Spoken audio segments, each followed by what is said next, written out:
Ah, the forces of nature minus Enamorus. For a region that is supposedly based on the US, they are an odd choice of legendaries, being that these are based on very, very Japanese gods and very Japanese divine aesthetics.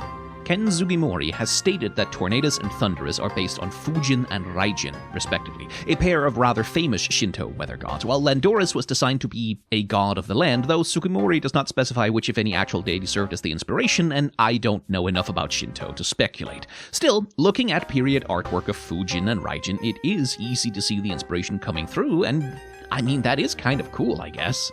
All three of them in their base form take basically the same shape, being the upper half of a humanoid with horns, Magatama markings on their body, and a big mustache, emerging from a cloud with a stern, cross-armed posture. The main differentiators are their colors, their hairstyles, and their tails, which curl about them dramatically to differentiate their silhouettes.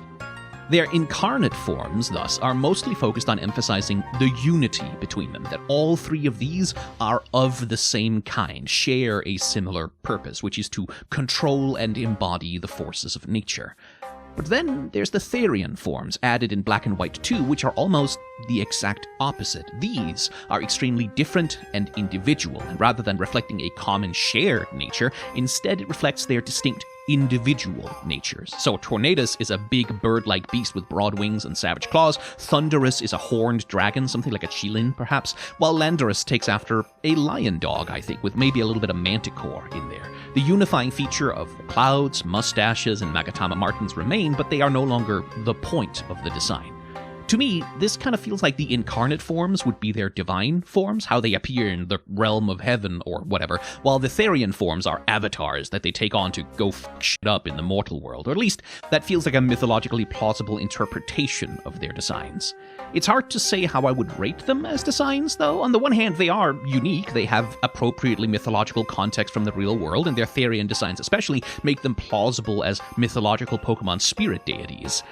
On the other hand, they also feel, well, first of all, like I said, they are kind of an odd fit for Unova, the kind of sort of American region, although in fairness, so are Reshiram and Kyurem, but also, they feel rather disconnected somehow from the vibe of Gen 5 as a whole. It's hard to define, and I can't pin it down into a coherent intellectual argument, but I see these guys and I just instinctively feel like, yeah, these guys are inessential. Like, if you never caught them or knew about them, I don't think that would be a big hole in your Pokemon knowledge. I don't think you would really be missing out on very much. Still, that's just vibes, and since I can't make an actual argument for it, I'm not going to dock them a grade on that. As designs, they achieve what they're trying to achieve, so let's call it a solid B.